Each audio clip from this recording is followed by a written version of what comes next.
A equipe do Identidade tem um presente para você. Faz assim, ó, você vai entrar em biblia.com.br, vai fazer um cadastro bem rápido e você procura lá pelo curso Ouvindo a Voz de Deus. Lá tem todas as respostas para as suas dúvidas, eu tenho certeza disso. Vou repetir, biblia.com.br, o curso é o Ouvindo a Voz de Deus. É de graça e você vai conseguir aprender muito mais sobre o poder e o amor de Deus. Agora chegou o momento da gente receber o Cristiano. Ele já está pronto aqui para conversar com a gente. Oi, Cristiano. Olá. Seja bem-vindo. Tudo bom? Tudo bem? Por favor, fica à vontade. Cristiano, a tua história, fico imaginando assim, né? Tudo aconteceu por conta da tua decisão. Você decidiu ir, seguir o caminho que você trilhou. Mas também você teve uma questão, uma condição familiar, que a gente pode dizer que foi te aproximando dessa vida com drogas e tudo mais que a gente vai conversar daqui a pouco. Mas assim, para começar a nossa conversa, você culpa alguém pelo que de fato aconteceu com você? Não. Não culpo ninguém. Porque por mais que tenha tido todo o cenário, sempre a escolha final foi minha. Né? Portanto, as pessoas que passam por tantos problemas, e elas sempre escolhem um outro caminho para poder superar.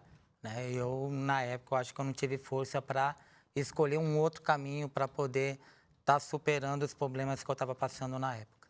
Já que a gente disse, né, que você não culpa ninguém, você não culpa nem a você mesmo? Eu acho nem a mim, porque eu acho que se não fosse todo esse caminho que eu trilhei, de repente eu não estaria aqui hoje com a vida que eu tenho e com a estrutura que eu adquiri no decorrer dos anos.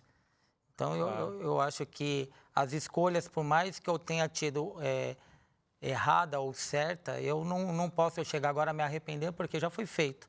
Mas o que eu pude fazer foi o quê? Reescrever do ponto do arrependimento dali para frente, fazer de um outro modo. E como Deus transforma tudo em bênção, né? Porque hoje você está aqui, está dando o seu testemunho, faz isso muitas vezes, e eu tenho certeza que a tua história contribui para a vida de muitas pessoas. Então, claro que não foi plano de Deus que tudo acontecesse na tua vida, mas como aconteceu, hoje Ele transformou em bênção, né? E isso é o que acontece com você também.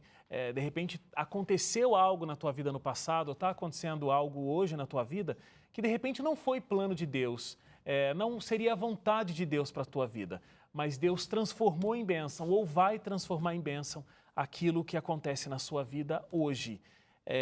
Vamos começar a contar, né, o que aconteceu. Você, Cristiano, começou a usar drogas porque estava começando aí cada vez mais participar de festas e tudo mais, foi se envolvendo com isso. Você acha que você naquele momento procurava as drogas mais por diversão ou era uma forma de você fugir da tua realidade? Era mais como fuga. Algumas coisas que eu procurava dentro de casa, que era um pouco mais de diálogo, um pouco mais de ser mais presente, não tinha, eu acabava procurando fora. E através das más amizades que você vai adquirindo, ali eu me sentia aquilo que eu procurava dentro, eu estava encontrando fora. E foi desse jeito que eu fui começando a entrar dentro deste mundo da dependência química, do uso da droga.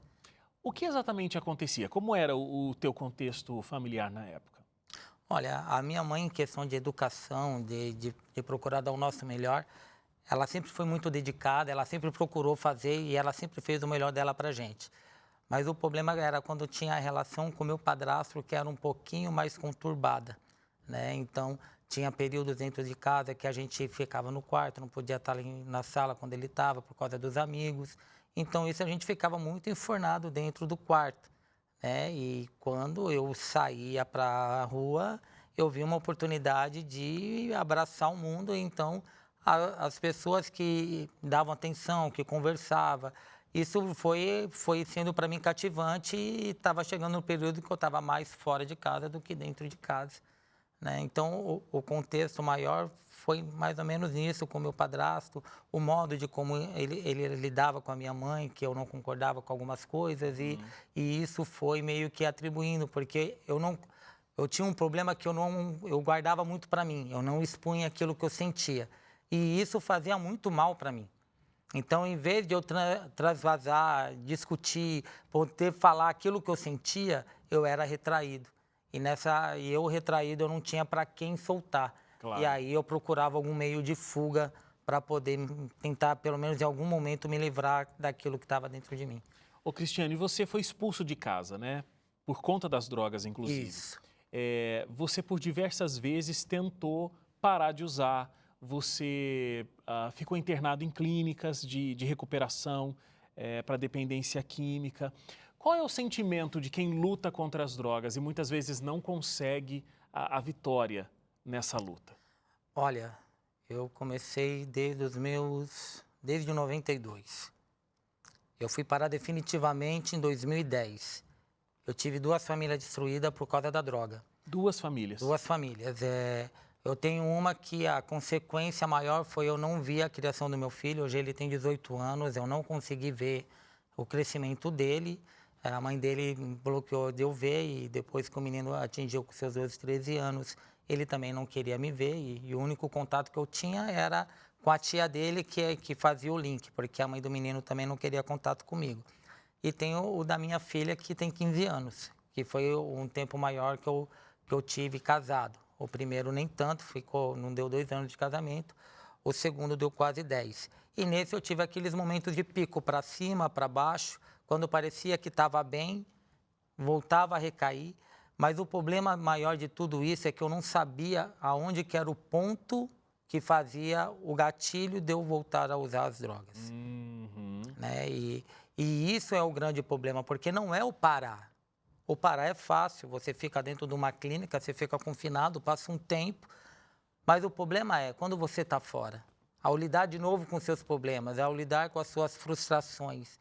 Era nisso onde que era o ponto que Deus começou a trabalhar comigo. Era justamente nesses gaps que eu tinha que fazia eu recair. E aí você passava porque você era safado, porque você parava quando queria, e não era, porque eu usei crack, e o crack ele é muito forte. Não é tão simples você parar com ele. É como se o corpo estivesse pedindo. Então, nesse período, eu tive pelo menos umas 7 recaídas. Até eu chegar no ponto que eu estou hoje, foi umas 7 recaídas. E você foi tão fundo que até nas ruas você foi morar por duas vezes diferentes, Fiquei né? com 2 oportunidades, uma quando eu estava em Atibaia e a última quando eu estava aqui em Itupeva, né, no interior de São Paulo. Ali eu fiquei uns 3, 4 meses na rua. Você contou a situação do teu filho, que hoje tem 18 anos, você tem uma outra filha, esses outros relacionamentos que acabaram terminando por conta da vida que você vivia. O relacionamento de vocês ainda é complexo? Ele não conseguiu ser restabelecido? Do meu filho, não. Agora, o da minha filha, ela é mais presente. O da minha filha, eu batalhei, corri atrás e isso também me deu força. Foi também um fator também que deu um ânimo na minha parte da minha reviravolta. O do meu filho, eu já não tive o mesmo contexto, mas o da minha filha, ela é bem constante na nossa vida. Que bom. Cristiano, a gente vai fazer uma paradinha para o intervalo. A gente volta já com a história, a continuação dessa história que você está ouvindo aqui hoje no Identidade, com uma história surpreendente, inclusive, de um momento em que Deus livrou o Cristiano da morte. Não sai daí, a gente volta já. E no próximo bloco... E ele me levou até na rua para atirar. E quando ele me colocou, me deixou segurando 2 pessoas, eu fui para fechar o olho e falou, não, olha, porque eu gosto de olhar para quem eu estou matando. E quando ele faz o primeiro disparo e o segundo, a bala não sai do revólver, nem eu acreditei.